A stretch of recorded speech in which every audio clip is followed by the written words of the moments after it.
Imagine a city with no chaos. Trains glide in on schedule, streets are immaculate, free of litter and even chewing gum. No one jaywalks, and crime is virtually nil. Singapore shines as one of the world's wealthiest and safest places, a gleaming metropolis of luxury malls and spotless parks. Nothing ever seems to go wrong here, but scratch the surface of this perfectly ordered city-state, and something unsettling emerges. Ubiquitous signs warn of fines for everything from eating on the subway to chewing a gum. Security cameras silently watch each tidy block. Welcome to Singapore, the city of rules, a high-tech utopia built on strict control. It's a place often described as Disneyland with the death penalty, a gilded haven of prosperity where every inch of freedom is carefully weighed and measured.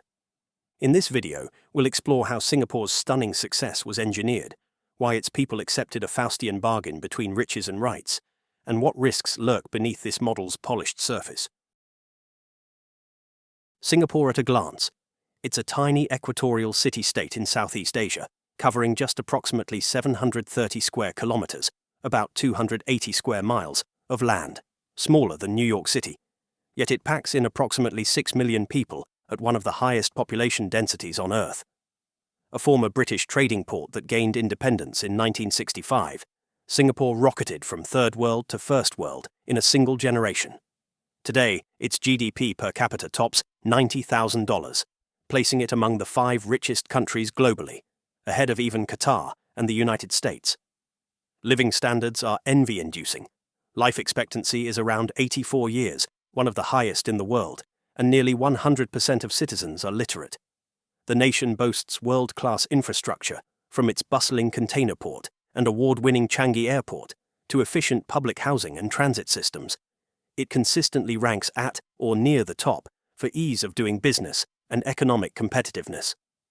At the same time, Singapore is a multi-ethnic society, about 75% Chinese, 15% Malay, 7% Indian, plus others, with 4 official languages: English, Mandarin, Malay, Tamil. It prides itself on racial and religious harmony, no small feat in a region historically scarred by ethnic conflicts. Yet Singapore's glittering statistics come paired with a far less liberal profile.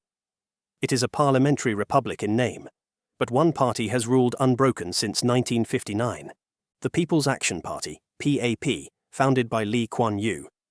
Politics here operates within tight bounds. International watchdogs class Singapore as only partly free, democratically. It ranks a mere 129th out of 180 countries in the World Press Freedom Index, on par with states known for heavy media control. Laws heavily restrict public protests, and opposition voices are muted by defamation suits and strict regulations. In short, Singapore is open for business, but closed for dissent. This is the paradox at the heart of the Singapore model: extreme economic freedom on one hand, and extensive social-political control on the other. The following acts will dissect how this model works and why it endures, layer by layer, like a perfectly designed machine.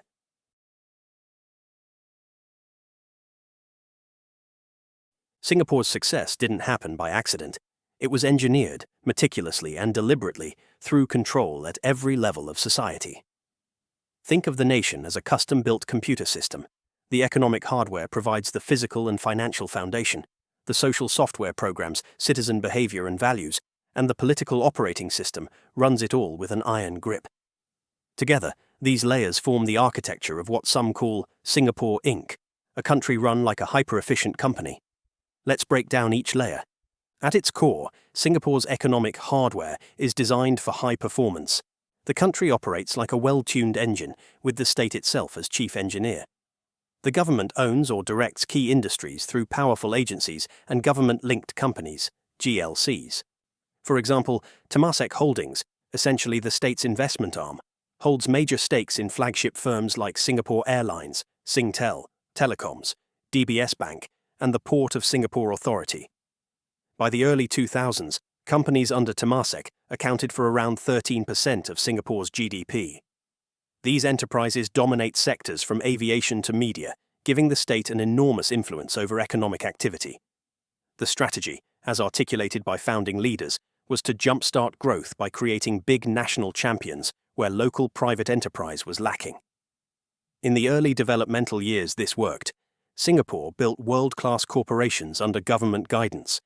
Even today, the state's hand in the economy is visible everywhere. It's been said that Singapore Inc. treats citizens like shareholders in a national corporation, relentlessly focused on productivity, GDP growth, and global competitiveness. At the same time, Singapore is one of the most market-friendly environments on Earth. It embraces free trade, low taxation, and foreign investment with zeal. Corporate tax rates are kept attractively low, and the city offers generous incentives for multinational companies to set up regional headquarters. The result? Over the decades, Singapore became a magnet for global business. It's home to the Asian regional HQs of tech giants like Apple, Google, and Microsoft, and it has essentially supplanted Hong Kong as Asia's premier financial hub in recent years. During the tumult of the past decade, from trade wars to Hong Kong's political crackdown, many Western firms chose stable Singapore over other regional hubs. The country now consistently tops rankings for economic freedom. Heritage Foundation's index scores it the world's freest economy as of 2025.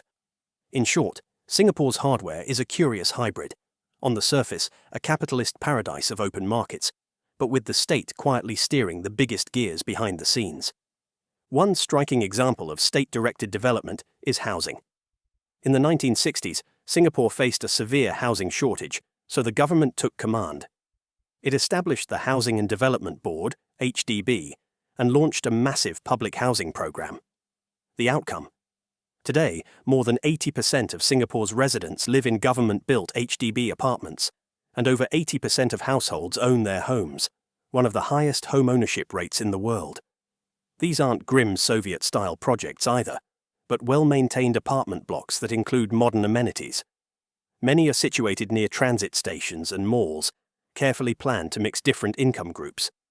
This enormous public housing scheme, paired with subsidized mortgages and grants for first-time buyers, gave virtually every Singaporean a tangible stake in the nation's prosperity. As Lee Kuan Yew put it, everybody owns a part of the city, and thus has a vested interest in stability. The government's grip on land and housing, over 90% of land is state-owned, also means it can undertake bold urban planning, zoning, reclaiming land, building new towns, with minimal private obstruction. The city's shiny skyline and efficient layout are a direct result of that centralized planning. Infrastructure is another part of the economic hardware calibrated for order and efficiency. Singapore boasts world-class transport and utilities. Its port is among the busiest on the planet, and Changi consistently ranks as one of the best airports globally. Public transit is clean, safe, and heavily used, deliberately so. In fact, Singapore was the first city in the world to implement electronic road congestion pricing back in 1975. Drivers today pay steep fees to use busy roads at peak hours, on top of costly vehicle ownership permits. Owning a car in Singapore is prohibitively expensive by design. A new Toyota Camry can cost over $100,000 after taxes and required permits. These policies, while restrictive for individuals, keep traffic flowing and pollution low. Instead of car-clogged highways, Singapore has lush green corridors, efficient trains, and low commute times, an urban planner's dream.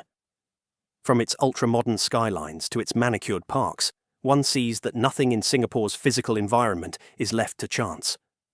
The state's heavy hand built a controlled urban paradise, the hardware that underpins the nation's success. If gleaming infrastructure and state enterprises are the hardware, Singapore's people are the users. And the government has spent decades programming its citizens' behavior. Life in Singapore is governed by a dense operating manual of rules, norms, and campaigns that shape how people act and even think.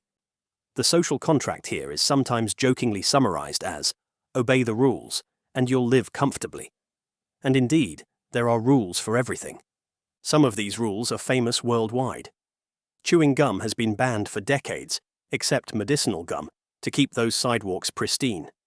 Littering, spitting, smoking in public, feeding pigeons, all can earn hefty fines. Selling spray paint to minors is illegal to prevent graffiti.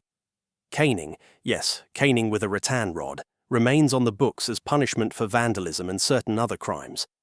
There are fines for not flushing a public toilet, for walking naked in your own house if someone outside can see you, outraging public decency, and for a range of inconsiderate behaviors. This barrage of micromanaging laws has earned Singapore nicknames like Fine City, as in fines everywhere. The government unabashedly uses paternalistic measures to enforce a clean, law-abiding society. As Lee Kuan Yew once bluntly admitted, "I am often accused of interfering in private lives. Yes, if I had not done that, we wouldn't be here today. We decide what is right. Never mind what the people think." That quote lays bare the philosophy. Social stability and progress take precedence over individual preferences. Beyond laws and punishments, the state actively social engineers through public campaigns and education. From the 1970s onward, Singaporeans have been inundated with government messaging on how to behave. Speak good English, to promote English over dialects. Speak Mandarin, to promote Mandarin over other Chinese dialects at a different time. Courtesy campaigns, promoting kindness and respect. Clean and green, environmental cleanliness, and so on. Billboards, TV ads, school curricula, all reinforce desired behaviors. Even dating and marriage have been subject to nudges. Campaigns encouraged educated women to marry and have more babies in the 1980s. At one point, there was even a matchmaking agency for college grads. And today, there are incentives for having more children as birth rates remain ultra-low. The government's hand is present in family life, diet, promoting healthy hawker centre meals, and public morals. It's soft authoritarianism through constant subtle programming of societal values. Citizens often internalize these norms, creating a populace that polices itself. In Singapore, peer pressure and fear of losing face by breaking rules are powerful forces aligning individual behavior with the state's goals. Overseeing both the economic hardware and social software is Singapore's political operating system, a pragmatic, technocratic form of authoritarianism. The PAP government, often personified by the Lee family, has held power for more than 60 years, putting Singapore among the longest-ruling one-party states. Unlike crude dictatorships, Singapore does hold regular elections, but the PAP's dominance is sustained by laws and institutions designed in its favour, backed by economic performance. The legal and electoral framework strongly tilts the field toward the PAP. Electoral boundaries are redrawn in ways critics say dilute opposition votes, while group representation constituencies, GRCs, require larger candidate teams, raising barriers for smaller parties. Mainstream media are controlled by state-linked companies, ensuring a pro-government line, and independent outlets or bloggers operate under strict defamation and public order laws. Freedom of speech and assembly is narrow. Protests need police permits, rarely granted outside Speaker's Corner, and broad security powers can be used against those seen as insulting authorities or stoking social conflict. Yet Singapore maintains the appearance of competitive democracy. Elections are held every 5 years, and opposition parties do win a small number of seats. But contests occur on an unlevel playing field where the PAP enjoys overwhelming resources, media access, and institutional advantages. In 2020, it won about 61% of the popular vote, but nearly 90% of parliamentary seats. Singapore ranks among the least corrupt countries, with a professional civil service. Lee Kuan Yew effectively engineered a capitalist alternative to Western liberal democracy. Strict legal controls and one-party dominance, justified by good governance, rule of law, and growth. This political OS, while repressive, is neither chaotic nor openly brutal. It is often described as soft or benevolent authoritarianism, run not by generals or personality cult strongmen, but by lawyers, administrators, and economists.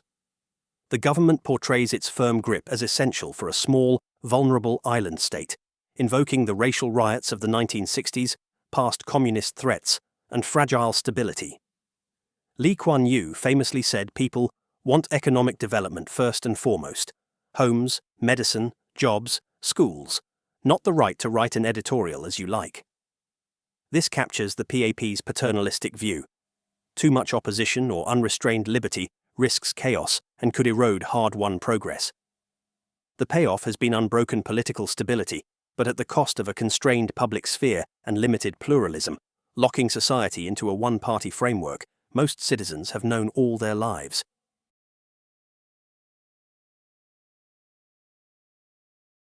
Singapore's tightly controlled model has persisted for so long for a simple reason: it delivers. Citizens enjoy high living standards, safety, and efficient public services, and this has been true for 2 generations. In return, they accept limits on political and personal freedoms. This is often described as Singapore's Faustian bargain, trading democratic soul for wealth and stability. The leadership's offer is straightforward. Let us run things our way, and you will have a comfortable, predictable life. For most Singaporeans so far, that deal has felt worth it. The roots of this pact lie in the trauma of independence. In 1965, when Singapore was abruptly separated from Malaysia, it was poor, divided, and insecure. Lee Kuan Yew and the PAP promised jobs, housing, and security, but insisted it required discipline, unity, and trust in strong rule. A weary population agreed. Over the following decades, the PAP delivered sweeping economic growth and social progress. Millions moved from slums into flats. Home ownership soared. Streets became safe. Schools and healthcare improved. In return, political space shrank. Opposition and dissent were often framed as threats to hard-won stability. Many citizens internalized the idea that a bit less freedom was a reasonable price for a vastly better life.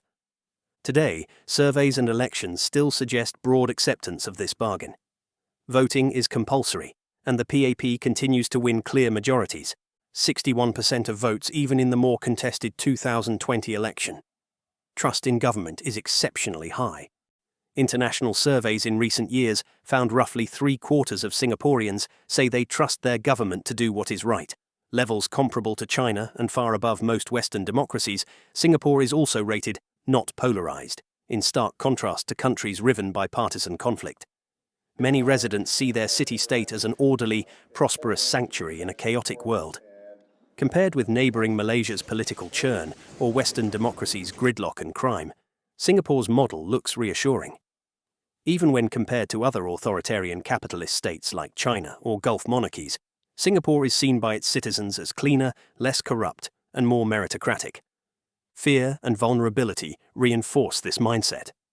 For decades, PAP messaging has stressed that alternatives to their rule could bring disaster. The memory of 1960s racial riots is regularly invoked to justify strict controls on speech around race and religion. Older generations remember economic fragility and worry that political upheaval could scare off investors and jobs. The metaphor often used by Lee Kuan Yew, Singapore as a small boat in a stormy sea, still resonates. Tight control is equated with survival.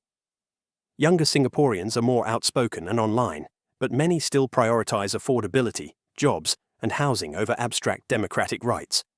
Social media offers space for mild criticism, but few are willing to rock the boat fundamentally when trains are punctual, streets are safe, and the economy is stable.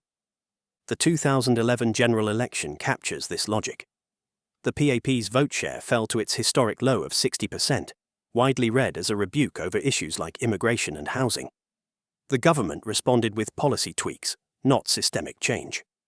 In 2015, after adjustments and the emotional wave surrounding Lee Kuan Yew's death, PAP support bounced back to about 70%. The system had self-corrected just enough to preserve the bargain. As long as the leadership continues to deliver prosperity and order, most Singaporeans seem content with a transactional legitimacy, performance in exchange for consent. The unspoken agreement remains. We give you security and rising living standards. You give up some rights. So far, both sides have largely kept their part of the deal.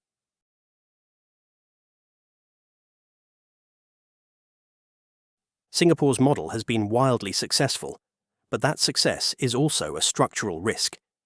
Think of an engine tuned to run at very high speed. It performs brilliantly, but if you change the fuel or slow it down, it might sputter.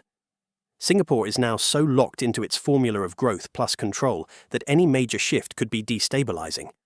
Prosperity is both the glue holding the social contract together and a kind of drug everyone depends on. The question haunting the system is simple. What happens if the dosage is reduced or stops working altogether? A first pressure point is the economic model itself. For decades, Singapore's growth was extensive, driven by piling on more inputs, more capital, more labor, more construction. Foreign investment and foreign workers powered the boom. As late as the 2010s, a large share of GDP growth still came from adding inputs rather than getting more productive per worker. That strategy has hard limits. Land is close to fully built out. Birth rates are among the lowest in the world, and the population is aging fast. By 2030, roughly 1 in 4 Singaporeans will be over 65. To keep the engine running, the government leaned on immigration, but that sparked backlash. At the same time, productivity growth has lagged other advanced economies, prompting leaders like Lawrence Wong to talk about a reset towards innovation and efficiency. The problem is that shifting from easy wins, imported labor and capital, to harder ones, productivity, creativity, is far tougher inside a tightly managed, risk-averse system. If productivity doesn't pick up, growth decelerates, and with it, the rising incomes that justify life inside the gilded cage. That feeds directly into the second bind: population and immigration. Singapore needs more people to support its elderly and maintain growth. Many Singaporeans feel the island is already too crowded. This tension exploded with the 2013 Population White Paper, which floated a target of up to 6.9 million residents. Over 4,000 people turned up at Speaker's Corner in a rare mass protest. A clear sign the usual top-down consensus was fraying complaints focused on jammed trains, soaring housing prices, and the sense that wages were stagnating while the wealthy pulled away. By global standards, Singapore's income inequality is high, and the cost of living, including million-dollar HDB resale flats, weighs heavily on lower and middle-income households. The government has since tightened housing cooling measures and slowed the inflow of foreign workers. But the underlying tightrope remains. The model demands continual growth to keep expectations satisfied, yet pushing growth too hard through immigration and construction risks social backlash. The success addiction constantly demands more fuel, while the cage itself has finite space. A third vulnerability lies in the political operating system. The PAP has choreographed leadership transitions smoothly so far, but the founding generation's aura is fading, and the next handover was Lawrence Wong, a non-Lee leader. After 60 years of near-total dominance, there is no real precedent for coalition politics or power sharing. If the PAP ever lost a major election, nobody quite knows how that transition would work. One-party success has created its own fragility. The system has few institutional shock absorbers if that party stumbles. Meanwhile, a younger, more educated generation is more willing to question authority online and wants a less elitist style of governance. PAP vote share has drifted down from the 75 to 80% range of the early decades to roughly 60% today, and opposition voices, while small, are louder and more confident. An external shock, a deep recession, a mishandled crisis, could erode the PAP's performance legitimacy and prompt people to ask why they are still trading civil liberties for stability. Yet Singapore cannot easily loosen its grip even if it wanted to. The whole architecture assumes tight control, a dominant party, constrained media, and strong legal tools to manage dissent. Leaders argue that rapid liberalization, a fully free press, unconstrained social media, a truly competitive multi-party system, could unleash destabilizing forces, and they point to other countries where democratization brought chaos. Whether one sees that as prudent caution or self-serving justification, it has created deep path dependency. After 6 decades of one-party rule, neither rulers nor ruled have much experience with anything else. The public expects the state to step in quickly and decisively. The state expects the public not to push too hard against its authority. That mutual dependency is stable, until it isn't. There are already hairline cracks.